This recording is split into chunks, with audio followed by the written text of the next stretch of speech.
Episode 146। Irfan कमरे में दाखिल हुआ तो उसके हाथ में रिवॉल्वर था। ओह, ये तुम हो?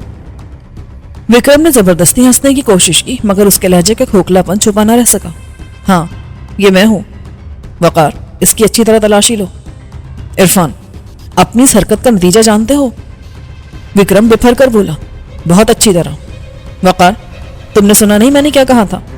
तलाशी लो इस हरामजादे की। नहीं विक्रम, अपने हाथ काबू में रखो वरना तुम्हारी खोपड़ी उड़ा दूंगा। वकार ने आगे बढ़कर विक्रम की तलाशी ली तो उसकी जेब से जदीद किस्म के सिक्का, एक मशीन पिस्टल, उसके 2 फाजिल राउंड्स, छोटा सा एक ट्रांसमीटर, नोटों से भरा एक पर्स, कई विजिटिंग कार्ड्स और परफ्यूम की एक छोटी सी बोतल के अलावा एक छोटी टॉय गन के साथ प्लास्टिक की एक डिब्बिया भी बरामद हुई। इरफान ने वो तमाम चीजें शॉपिंग बैग में भर ली। अब आराम से सोफे पर बैठ जाओ। इरफान ने उसे धक्का देकर बिठा दिया। मेरी समझ में नहीं आ रहा कि ये सब क्या है। तुम्हारे साथ मैंने क्या दुश्मनी की है? मेरे साथ तो तुमने ऐसी दुश्मनी की है कि तुम कई बार मौत की सजा के मुस्तहक हो। तुमने मुलाजमत का झांसा देकर मुझे जराइम की राह पर डाला, वो भी मेरे अपने मुल्क के खिलाफ। मुझे ब्लैकमेल करके मेरे ही वतन से मुझे गद्दारी पर मजबूर करते रहे। अब कहते हो कि मैंने क्या दुश्मनी की है? मैंने तुमसे काम लिया तो उसका भारी मुआवजा भी दिया है। विक्रम ने कहा, तुम नौकरी की तलाश में धक्के खा रहे थे, इस मुल्क के गुण गा रहे हो जहां तुम्हें धक्के खाने के बावजूद मुलाजमत नहीं मिली। मैंने तुम्हारे साथ भलाई की, तुम्हें जिंदगी का हर ऐशो आराम दिया, तो क्या ये दुश्मनी थी? पैसा ही सब कुछ नहीं होता विक्रम। अगर तुम मुझे पहले ही बता देते कि तुम मेरे मुल्क के दुश्मन हो तो मैं भूखों मर जाता मगर कभी तुम्हारी बात ना मानता। खैर, अब तुम मुझसे क्या चाहते हो? अगर हमारे साथ छोड़ना चाहते हो तो छोड़ दो। इरफान हंस पड़ा। ये बात तो मैंने पहले भी कई दफा कही थी मगर हर दफा तुमने मुझे मेरे घर वालों के हवाले से ब्लैकमेल किया। अब क्या तुम मेरे घर वालों को नुकसान नहीं पहुंचाओगे? तुम्हारे घर वाले महफूज रहेंगे। विक्रम ने जवाब दिया, ये शायद इस रिवॉल्वर का कमाल है जो इस वक्त मेरे हाथ में है। बहरहाल अब मैं तुम्हें छोड़ूंगा नहीं बल्कि तुम ये मुल्क छोड़ दोगे। चलो यूं ही सही, मैं यूं भी अगले हफ्ते यहां से वापस जा रहा हूं। तुम कहते हो तो कल ही चला जाऊंगा यहां से। तुम नहीं जाओगे बल्कि मैं तुम्हें खुद भेजूंगा। अब तुम ना सिर्फ मेरा मुल्क बल्कि ये दुनिया भी छोड़ दोगे। इरफान ने सफाक लहजे में कहा, मगर मैं तुमसे कहते रहा हूं कि मैं यहां नहीं रुकूंगा। विक्रम पहली दफा खौफजदा होकर बोला, तुम्हारे जिंदा रहने की बस एक ही शर्त है, तुम मुझे गोपाल का पता बता दो। ये तो मुझे भी नहीं मालूम कि वो इस वक्त कहाँ होगा। मैं तो सिरे से उसके ठिकाने से वाकिफ नहीं हूं। वो खुद ही मुझे कॉल करता है या फिर मेरे घर आ जाता है। देखो विक्रम, मुझे तशद्दुद पर मजबूर मत करो। मैं नहीं चाहता कि तुम्हारे 2-4 दांत या कोई हाथ पैर टूटे। गोपाल का पता बताकर अपनी जान बचा लो तो ज्यादा अच्छा है, वरना तुम्हें किसी कीमत पर जिंदा नहीं छोड़ूंगा। मगर ये सब तुम किसके कहने पर कर रहे हो? गोपाल से तुम्हें क्या काम है? काम यह है कि वो भी हमारी धरती पर बोझ है। मैं उसे भी ठिकाने लगाना चाहता हूँ। विक्रम इस्तेज़ाई अंदाज में हंस पड़ा। अपने कद से बड़ी बात मत करो इरफान। गोपाल दास इस धरती पर बोझ नहीं बल्कि धरती का जलजला है। पाकिस्तान के सीक्रेट एजेंट उसके नाम से कांपते हैं। वो छलावा है। अगर तुम्हें अपनी जान प्यारी नहीं है तो मैं तुम्हें जरूर उसका पता बता दूंगा। तुम जैसे लोगों को तो वो कीड़े मकोड़ों की तरह मसल के रख देता है। वो हमारा सबसे बेहतरीन एजेंट है। मैं उसका पता बता भी दूं तब भी तुम उसका कुछ नहीं बिगाड़ सकोगे। हाँ, ये सही है, किसी और एजेंसी को उसके बारे में बता दो तो और बात है, मगर वो उनके भी हाथ नहीं आएगा। तुम्हारा ये मायाना सपूत उस वक्त कहाँ था जब कामरान विनोद पांडे के पीछे तुम्हारे मुल्क जाकर वापस भी आ गया था? ये तो कामरान की खुशकिस्मती थी कि उन दिनों गोपाल दास कश्मीर में उलझा हुआ था और अब वो कामरान को ठिकाने लगाने आया है। उसके यहाँ आने का यही तो एक मकसद है। चलो मान लिया कि वो कामरान के चक्कर में यहाँ आया है, फिर इससे क्या साबित करना चाहते हो तुम? मुझसे एक सौदा कर लो। इरफान हंसकर बोला, तुम मुझे गोपाल का पता बता दो, मैं तुम्हें कामरान का पता बता दूंगा। तुम जानते हो कि कामरान इस वक्त कहाँ मिलेगा? उसके लहजे में हैरत के साथ साथ दबा दबा जोश भी था। हाँ, मैं जानता हूँ। बोलो, मंजूर है ये सौदा? इसका मतलब है कि कामरान यहीं कहीं मौजूद है। विक्रम की आवाज में खौफ का अंसर नुमाया था। मुझे पहले ही समझ लेना चाहिए था कि तुम्हारा लहजा बदला हुआ क्यों है, मगर तुम कामरान को क्या जानो? जैसे तुम गोपाल को जानते हो। बस अब ज्यादा बातें मत बनाओ। मुझे गोपाल का पता चाहिए। मुझे नहीं मालूम, और अगर मालूम होता भी तो कभी ना बताता। मत बताओ, अब तुम अपनी टूट फूट के जिम्मेदार खुद ही होगे। इरफान दांत पीस कर बोला, इसे तोड़ने फोड़ने की जरूरत नहीं है। अभी मैं इसे सिर्फ 2 इलेक्ट्रिक शॉक दूंगा तो ये फर बोलने लगेगा। वकार ने कहा। अचानक दरवाजे पर दस्तक हुई तो मैं चौंक उठा क्योंकि ये गैर मानूस सी दस्तक थी। इरफान ने भी चौंक कर दरवाजे की तरफ देखा। پھر وہ آہستہ سے بولا, میں اسے دوسرے کمرے میں لے جا رہا ہوں, تم دیکھو دروازے پر کون ہے. اس نے وکرم کو گریبان پکڑ کر اسے اٹھا لیا اور دھکیلتا ہوا دوسرے کمرے میں لے گیا. اس دوران میں دستک پھر ایک مرتبہ ہوئی. وقار نے آگے بڑھ کر دروازہ کھولا ہی تھا کہ دو آدمی دندناتے ہوئے کمرے میں آ گئے. دونوں شکل سے نچلے درجے کے بدماش لگ رہے تھے. انہوں نے قیمتی کپڑے ضرور پہن رکھے تھے مگر ان میں سلیقہ نہیں تھا. ایسا لگتا تھا جیسے انہیں وہ کپڑے زبردستی پہنائے گئے ہوں. ان کے ہاتھ خالی تھے مگر میرا اندازہ تھا کہ وہ مسلح ضرور ہوں گے.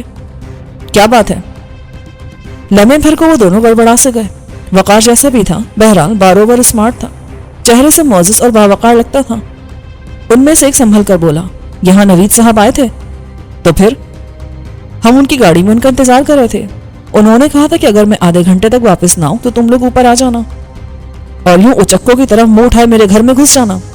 وقار نے کرخ لہجے میں کہا, نوید صاحب ایک ضروری میٹنگ میں مصروف ہیں. مجھے حیرت ہے کہ انہوں نے تم جیسے جاہلوں کو اپنے ساتھ رکھا ہوا ہے. جاؤ آرام سے جا کر دوبارہ گاڑی میں بیٹھ جاؤ. نوید صاحب وہیں آ جائیں گے. چلو اب چلتے پھرتے نظر آؤ. آرام سے بات کرو, ہم نوید صاحب کے ملازم ہیں, تمہارے نہیں. میں جانتا ہوں کہ تم کس کے ملازم ہو. بہرحال یہاں سے فوراً دفع ہو جاؤ ورنہ نوید صاحب خود ہی تمہارے دماغ ٹھکانے لگا دیں گے. ہمیں ایک اور ضروری کام سے جانا ہے. نوید صاحب سے ایک ضروری بات کرنا ہے. بس 1 منٹ لگے گا, ہم ان سے بات کر کے چلے جائیں گے. ٹھیک ہے, میں ان سے تمہاری بات کرا دیتا ہوں. تم 1 منٹ یہیں. یہ جھوٹ بول رہے بالے. اچانک وکرم نے گھٹی گھٹی آواز میں کہا, ان لوگوں نے مجھے پکڑ. پھر ایسا لگا جیسے کسی نے اس کا منہ دبا کر خاموش کر دیا ہو. بالے نے پلکیں جھپکائیں, حیرت سے چاروں طرف دیکھا, پھر پلک جھپکتے میں ریوالور نکال لیا. اسے بات کرنے کا سلیقہ نہیں آتا تھا مگر اس کام میں وہ خوب ماہر تھا. شاید اسی لیے وکرم نے اس کی خدمات حاصل کر رکھی تھی. وقار خالی ہاتھ تھا, اسی لیے کچھ بھی نہیں کر سکتا تھا. مجھے افسوس ہوا کہ میں نے اسے خواہ غیر مسلح کر دیا. ہمیں چکر دے رہے تھے, وہ ریوالور لہرا کر بولا. مگر بالے کو چکر دینا آسان نہیں ہے. دوسرا آدمی شاید غیر مسلح تھا ورنہ اس موقع پر وہ بھی ریوالور نکال لیتا. چلو مجھے نوید صاحب کے پاس لے چلو, اور کوئی چالاکی مت دکھانا. میں بات میں کرتا ہوں, گولی پہلے چلاتا ہوں. میں چاہتا تو بہت آسانی سے ان دونوں کو گولی مار سکتا تھا کیونکہ وہ دونوں ہی میرے نشانے کی زد پر تھے, مگر میں خواہ خان کا خون نہیں بہانا چاہتا تھا. ابھی میں ان سے نمٹنے کی کوئی ترکیب سوچ ہی رہا تھا کہ فلیٹ کا داخلی دروازہ آہستہ سے کھلا اور مجھے تیمور کا چہرہ دکھائی دیا. تیمور نے ایک نظر کمرے کا منظر دیکھا, پھر لات مار کر دروازہ کھول دیا اور ایک جست لگا کر کمرے میں آ گیا. بالا تیزی سے مڑا مگر اسے دیر ہو گئی تھی. تیمور کا بھرپور گھوسا اس کے جبڑے پر پڑا. ضرب اتنی شدید تھی کہ ریوالور اس کے ہاتھ سے چھوٹا اور وہ گویا لہراتا ہوا سلو موشن میں زمین پر گر گیا. دوسرے بدماش نے بائیں طرف سے تیمور پر حملہ کرنے کی کوشش کی مگر اس طرف دیکھے بغیر تیمور نے محض اندازے سے بائیں کی خاصی قوت سے اس کے سینے پہ دے ماری. وہ اچھل کر دیوار سے ٹکرایا اور فرش پر گر کر تڑپنے لگا. ان دونوں سے نمٹنے کے بعد تیمور نے وقار سے کہا, دروازہ بند کر دو, باہر اب ان کا کوئی آدمی نہیں ہے. میں بھی اٹھ کھڑا ہوا اور وقار سے کہا, عرفان سے کہو وکرم کو یہیں لے آئے. تھوڑی دیر بعد وکرم کمرے میں داخل ہوا تو پہلے اس کی نظر اپنے آدمیوں پر پڑی, پھر اس کی نظر مجھ پر پڑی تو وہ یوں ساکت ہو گیا جیسے اس نے کوئی بھوت دیکھ لیا ہو. کامران, آرام سے بیٹھ جاؤ. میری براہ راست تم سے کوئی دشمنی نہیں ہے. تم مجھے گوپال داس کا پتہ بتا دو, میں تمہیں ہاتھ بھی نہیں لگاؤں گا. کیا تم نے ان دونوں کو مار دیا ہے؟ میں فالتو لوگوں کو کبھی نہیں مارتا. یہ بیچارے تو محض چند روپوں کی خاطر تمہارے ساتھ آ گئے ہوں گے, صرف بے ہوش ہیں. اگر تم نے مجھے گوپال داس کا پتہ بتا دیا تو میں تمہیں بھی کوئی نقصان نہیں پہنچاؤں گا. وہ لڑکھڑاتا وہ صوفے پر بیٹھ گیا, پھر بولا, مجھے اگر معلوم ہوتا کہ میں اپنے قدموں سے چل کر موت کے منہ میں جا رہا ہوں تو میں یہاں کبھی نہ آتا. یہاں تو موت کے 2 فرشتے موجود ہیں. یار ایک بات تو تمہاری ماننا پڑے گی, تم اردو بہت بامحاورہ بولتے ہو. تیمور نے ہنس کر کہا, اسی بامحاورہ اردو میں گوپال داس کا پتہ بھی بتا دو ورنہ تم جانتے ہو کہ ہم کیا کریں گے. تم لوگ زیادہ سے زیادہ مجھے مار دو گے نا؟ ٹھیک ہے مار دو, مجھے تو دونوں صورتوں میں ہی مرنا ہے. اگر میں نے تمہیں پتہ بتا دیا تو میرے اپنے ہی لوگ مجھے زندہ نہیں چھوڑیں گے, مگر ہم تمہیں زندہ چھوڑ دیں گے. یہ اور بات ہے کہ بقیہ زندگی تم کسی اپاہج گاڑی پر بھیک مانگتے ہوئے گزارو گے. میں نہ صرف تمہارے ہاتھ پاؤں توڑوں گا بلکہ تمہاری ریڑھ کی ہڈی بھی توڑ ڈالوں گا. تم ایسا نہیں کر سکتے. میں ایسا ہی کروں گا. تمہاری اس لانتی تنظیم کا ایک ایک آدمی جانتا ہے کہ میں جو کچھ کہتا ہوں اس پر عمل بھی کرتا ہوں. اس سے پہلے بھی کتنے لوگوں کے ساتھ میں سلوک کر چکا ہوں. وہ لوگ آج بھی بھارت کے مختلف شہروں میں اپاہجوں والی زندگی بسر کر رہے ہیں. میں نے اسے مزید خوفزدہ کرنے کو جھوٹ بولا. اب اس کا فیصلہ تم کرو گے کہ گوپال داس کے ہاتھوں مرنا پسند کرو گے یا زندگی ایڑیاں رگڑ رگڑ کر گزار دو گے.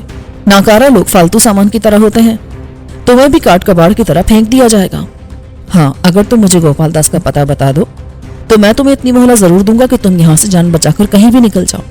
दुनिया बहुत बड़ी है, तुम कहीं भी नए सिरे से जिंदगी का आगाज कर सकते हो। अभी तुम जवान हो और तालीम याफ्ता भी हो, तुम्हें कहीं भी सेटल होने में दुश्वारी पेश नहीं आएगी। इस बात की क्या जमानत है कि अगर मैंने तुम्हें यहाँ गोपाल दास का पता बता दिया तो तुम मुझे जिंदा निकलने दोगे? क्या जमानत चाहते हो? मुझे अमेरिका के वीजे और $50,000 की जरूरत होगी। मैंने कुछ देर सोचने की अदाकारी की, फिर बोला, अमेरिका का वीजा तो खैर मिल जाएगा, मगर फौरी तौर पर इतनी बड़ी रकम का बंदोबस्त करना मेरे लिए नामुमकिन है। मेरे पास फिलहाल इतनी रकम नहीं है। मुझे उसकी आंखों में हैरत नजर आई। फिर वो बोला, मुझे हैरत है कि तुम इस किस्म की बातें कर रहे हो। क्यों? इसमें हैरत की क्या बात है? मैं कोई सनतकार या जागीरदार नहीं हूँ, ना ही कोई बैनुल अक़वामी स्मगलर हूँ। मैं तुम्हें फौरी तौर पर $15,000 दे सकता हूँ। इससे कम में मेरा काम नहीं चलेगा। अगर तुम रकम का बंदोबस्त नहीं कर सकते तो फिर बेहतर है कि मुझे माजूरी कर दो। ये रकम तो तुम अपनी हुकूमत से भी मुझे दिलवा सकते हो। वो खबीस उस वक्त अपनी शरायत मनवाने की पोजीशन में था। मैंने कुछ देर सोचने की अदाकारी की, फिर बोला, ओके, मैं रकम का बंदोबस्त कर दूंगा। अपना पासपोर्ट मुझे दे देना ताकि तुम्हारा वीजा लगवाया जा सके। अमेरिका के लिए जहाज में तुम्हारी सीट भी कंफर्म हो जाएगी। अब बोलो, गोपाल दास कहाँ है? मैं तुम्हें एड्रेस उसी वक्त बताऊंगा जब मेरा काम हो जाएगा। मेरा जी चाहा कि मैं मार मार कर उसका हुलिया बिगाड़ दूं। मैंने बड़ी मुश्किल से खुद पर काबू पाया और बोला, अरे यार, मेरे पास जादू की छड़ी तो है नहीं कि यहाँ बैठे बैठे लम्हों में तुम्हारा काम हो जाए। इसमें कम से कम 2 दिन तो लग ही जाएंगे। उस वक्त तक गोपाल दास ना जाने कहां से कहां पहुंच जाएगा। वो फिलहाल कहीं भी नहीं जाएगा। उसे हुक्म दिया गया है कि कामरान को ठिकाने लगाए बगैर वापस मत आना। वो जब तक अपना काम नहीं करेगा ये मुल्क नहीं छोड़ेगा। ठीक है, मुझे अपना पासपोर्ट दे दो। मैंने गुस्से को जब्त करते हुए कहा, इसके लिए मुझे अपने घर जाना होगा। मैं पासपोर्ट जेब में रखकर नहीं घूमता। मैं तुम्हारे साथ चलूंगा। तुम्हारे घर में और कितने अफराद हैं? एक मुलाजिम और उसकी बीवी है और एक चौकीदार है। मेरा मतलब है कि तुम्हारे और कितने साथी तुम्हारे साथ रहते हैं? कोई भी नहीं। मैं उस बंगले में अकेला ही रहता हूँ। हाँ, कभी कभी लोग मुझसे मुलाकात के लिए जरूर आ जाते हैं। अपने मुलाजिम को फोन करके बताओ कि तुम्हारे साथ 2-3 मेहमान भी आ रहे हैं ताकि उन्हें अचानक किसी किस्म का शुबा ना हो। मैंने वकार को इशारा किया। उसने टेलीफोन सेट उठाकर विक्रम की तरफ बढ़ा दिया। विक्रम ने अपने घर का नंबर मिलाया तो इरफान बहुत गौर से उसका जायजा ले रहा था। फिर उसने मुतमईन होकर गर्दन हिला दी। मैंने हाथ बढ़ाकर स्पीकर ऑन कर दिया। दूसरी तरफ बेल बजने की आवाज सुनाई दी। फिर दूसरी बेल पर किसी ने रिसीवर उठा लिया और एक निस्वानी आवाज उभरी, हेलो। हेलो जीनत, मैं नवीद बोल रहा हूँ। आप कहाँ से बोल रहे हैं? कई दफा जमील साहब का फोन आ चुका है। उन्होंने कहा था कि आप जिस वक्त भी वापस आए उन्हें फोन कर लें। जमील के जिक्र पर मैंने इरफान को चौंकते देखा। मैं बस अभी थोड़ी देर में पहुंच रहा हूँ। मेरे साथ 2-3 मेहमान भी हैं, उनके खाने का भी बंदोबस्त कर लेना। फिर मेरे इशारे पर विक्रम ने सिलसिला मुनक़ता कर दिया। ये जमील कौन है? मैंने विक्रम को घूरा। ये भी मेरा एक साथी है। तैमूर, तुम यहाँ वकार के पास ठहरो, मैं विक्रम का पासपोर्ट लेकर आता हूँ। इरफान मेरे साथ जाएगा। उसके साथ ही मैंने गैर महसूस अंदाज में उसे अपने पीछे आने का इशारा कर दिया। मैं चाहता था कि वो बाहर रहकर विक्रम के घर की निगरानी करे। मैं अगर किसी खतरे में घिर भी जाता तो तैमूर उस खतरे से निमट सकता था। इनका क्या करना है?